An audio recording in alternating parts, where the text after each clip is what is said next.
Nanook had not been pleased with what they had found out, even if they assured her Tom was adamant his word could not come here by force.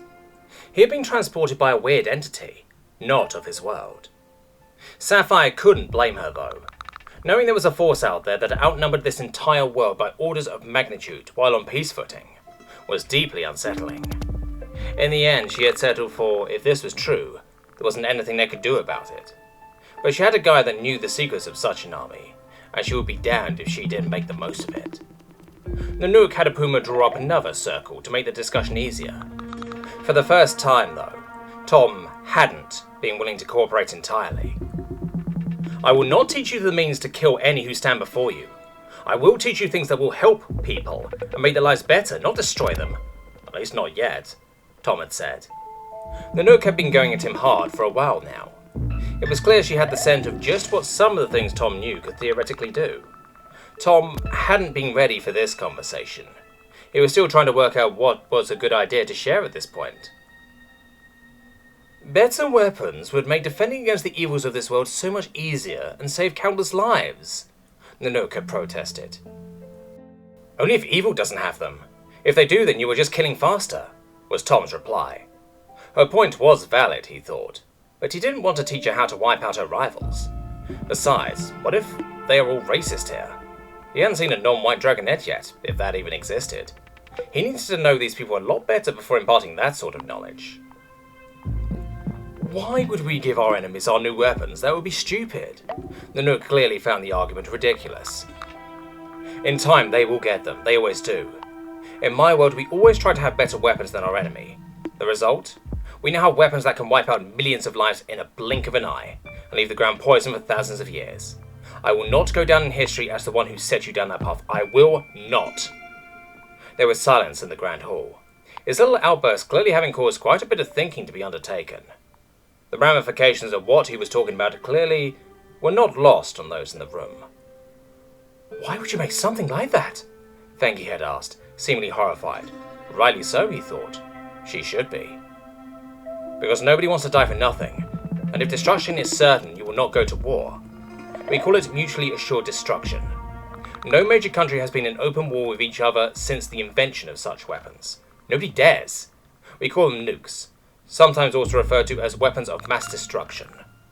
They are as far as we have gone down the road of weapons and destruction, but the principle applies to all. Better weapons only result in more death and destruction in the long run, never peace and prosperity. That is achieved through economics, cooperation, and technological progress. Tom felt like a preacher of the rapture, but he didn't see the alternative.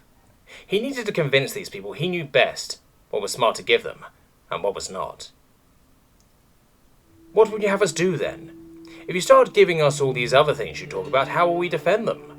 Others will come to try and take it if they deem it worth the effort. Nanook had a point, of course. Somebody would come looking in time. Nothing stays secret forever. Nor was this supposed to be a secret. He was supposed to change this world, after all. Not just this island. I haven't figured that out. That is why I didn't seek this conversation yet.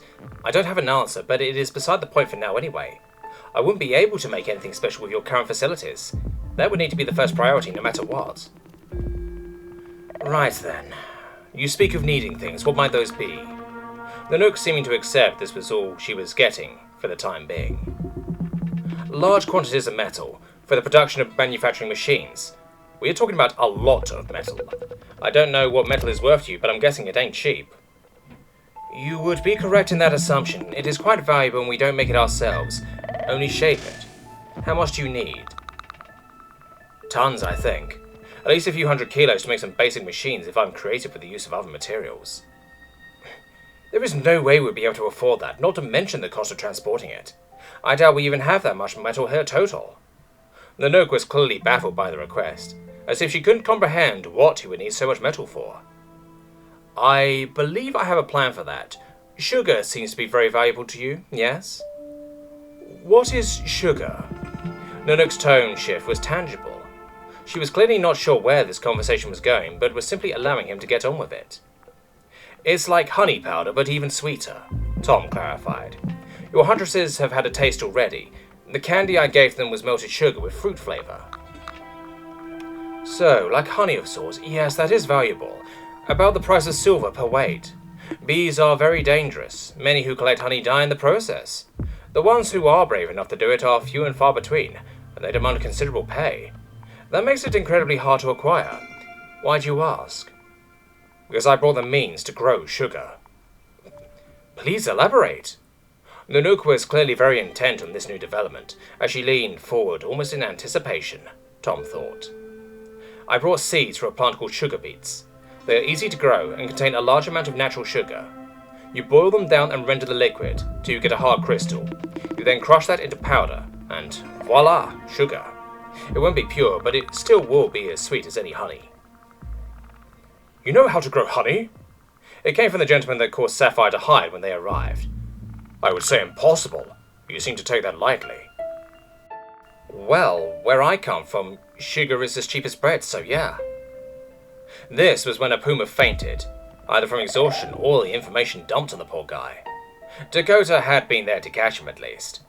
There was a lot of commotion in the Grand Hall with people bickering and pointing. Nanook just sat back down in her chair, contemplating what to do with this information. Sapphire wasn't sure what to make of herself. Tom had just told her his people had the ability to kill on a scale she had never even dared have nightmares about, and he was so scared the same would happen here, he wasn't sure what to do. And now they were apparently contemplating becoming sugar farmers? Also, the sweets Tom had given them were considered cheap where he was from. Well, it explained why he had given them out so freely back then. What was going to happen now? At least it sounded like Tom wouldn't be able to do much just yet. He needed many things to get started. Also, why did he want to start here? He could just go to the capital and find someone who could get him what he wanted.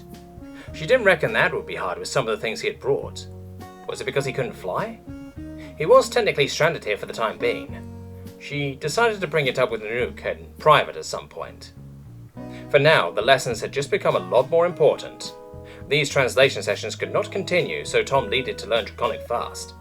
It wouldn't hurt either if he could teach them English too, so they could read his books, even if there were things he wanted to hide from them. Tom was clearly willing to share what he thought was safe with them, but the Nook didn't appreciate being told what she could and couldn't have. It was a difficult position to argue following what Tom had told them, though. Besides, it wasn't like they could easily force him if they wanted to. They had continued asking questions of Tom after a puma had been taken to go lie down for a bit. Apparently, Tom's plan was to plant these sugar beets in spring. Then they would be ready in autumn, so that gave them nearly a year before any results. It seemed he believed it was currently autumn. That caused some confusion, but eventually they convinced him it was in fact mid-spring, so they should probably get going. So that is how pretty much the entire keep found themselves working to make a new field in record time. Too many protests from some of the participants, naturally. Why don't we just put the weird magic fruits in the ground and be done with it? Jackalope protested. Because we want them to grow as big as they can get. Ranulph clearly enjoying their misery. But Earth, Earth! This is just to get us all dirty! Jackalope clearly wasn't buying it. Oh, just you wait, you haven't seen dirty yet. The chuckle and wide smile on the guy made Sapphire realize she should go find something else to do before they got to whatever he was thinking about. Shortly thereafter, she had heard some considerable moaning from Jackalope, followed by a high-pitched whine, as she was closely acquainted with how you fertilize a field by falling over with a wheelbarrow. Fangy had begun laughing, receiving a handful of the manure to the face for her trouble. She proceeded to run around screaming, until Esmeralda came over with some water to wash it off. Tom had cracked a laugh at the scene. With all hands helping working in shifts, and Tom getting out the quad bike to set a new world record for ploughing, they had a hastily prepared field ready by evening, ready to be sown tomorrow, even if the fencing still lacked. Sapphire had to admit, it was impressive to watch Tom work. He just didn't seem to get tired as they did. Even Ranulph, who was used to this type of work, had to give up trying to keep up. And that was while being told by the Nook to slow down quite regularly. Sapphire was starting to understand why he needed more food than them, at least. They had agreed on planting only half of the sugar beet seeds Tom had brought, in case something went wrong. He had shown Ranulph the selection of seeds he had brought. The farmer had been speechless. So many things he had no idea what was. They had agreed they should try as many different things as they could in small patches to see what would grow here, and what wouldn't. Tom had been consulting the book Sapphire had been looking in regularly. It was clearly some kind of manual on how to farm. It was quite clear, after all. This was not one of Tom's areas of competence, even if he was good at digging drains and holes. Well, this wasn't entirely how Tom had imagined the Enlightenment project was supposed to start, but it did the trick. Farming was the key to both money and fuel apparently, so might as well start there. Even if it was a shame sugar was worth this much, it would in turn make alcohol-based fuel incredibly expensive, not even considering the distilling process. But if he was sitting on the world's main supply of both, and the world's only machine shop, price wouldn't be much of a problem, though Nanook's words were weighing heavily on his mind. As soon as they began trading in this stuff, people would notice. With the kinds of wealth simply growing silver could generate, they were looking at some serious incentive for people to come knocking. They would need equally serious defenses. Those would be expensive though, so they needed to buy time. Maybe that was a problem for the locals, Tom thought. This was a keep after all. It was clearly meant to be defended against considerable forces. Why was that? What were they expecting to fight? Tom suddenly became acutely aware he was sworn to defend the keep he was currently working to turn into a massive target. Shit.